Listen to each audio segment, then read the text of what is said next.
सबसे बड़ी खबर, यानी तमाम तर नजरें सुप्रीम कोर्ट के ऊपर थी। सुप्रीम कोर्ट के अंदर ज़ाहिर चीफ जस्टिस ऑफ पाकिस्तान काजी फाइज ईसा साहब, जिनके ऊपर इल्जामात है कि उन्होंने 2024 के इंतखाबात में धांधली करवाई है, और बाकायदा से कमिश्नर साहब ने कहा कि ये इस गुनाह के अंदर बाकायदा से शामिल हैं। वहां पर आज से कुछ दिन पहले एक दरखास्त दायर की गई थी, और ये दरखास्त मुहिब्बे वतन शहरी, वतन से मोहब्बत करने वाले, जमहूरियत से मोहब्बत करने वाले शहरी ब्रिगेडियर अली खान, इनका नाम बताया जा रहा है। ब्रिगेडियर साहब ने जाकर ये दरखास्त दी थी कि 2024 के इंतखाबात को कलअदम करार दें, इन्हें उठाकर रद्दी की टोकरी में फेंक दें, इनके अंदर वजन नहीं है, इसमें धांधली हुई है, बल्कि जुर्म फेरा गया है।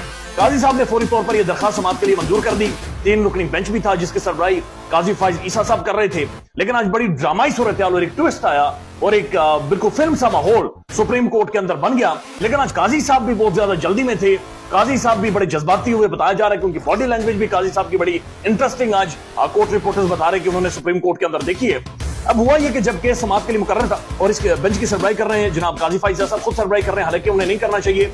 जस्टिस मुसर्रत हलाली और जस्टिस मोहम्मद अली मजहर, ये 3 रुकनी बेंच है जो समाअत कर रहे हैं, काजी साहब नहीं कर सकते। जाहिर है उनके ऊपर इल्जामात हैं, उन्हें खुद को साइडलाइन करना चाहिए। तहरीक इंसाफ उमर अयूब साहब, जो तहरीक इंसाफ के वज़ीर आज़म के कैंडिडेट हैं, और उन्होंने बाकायदा प्रेस कॉन्फ्रेंस करते हुए कहा कि जनाब काजी साहब साइड पर हो जाएं।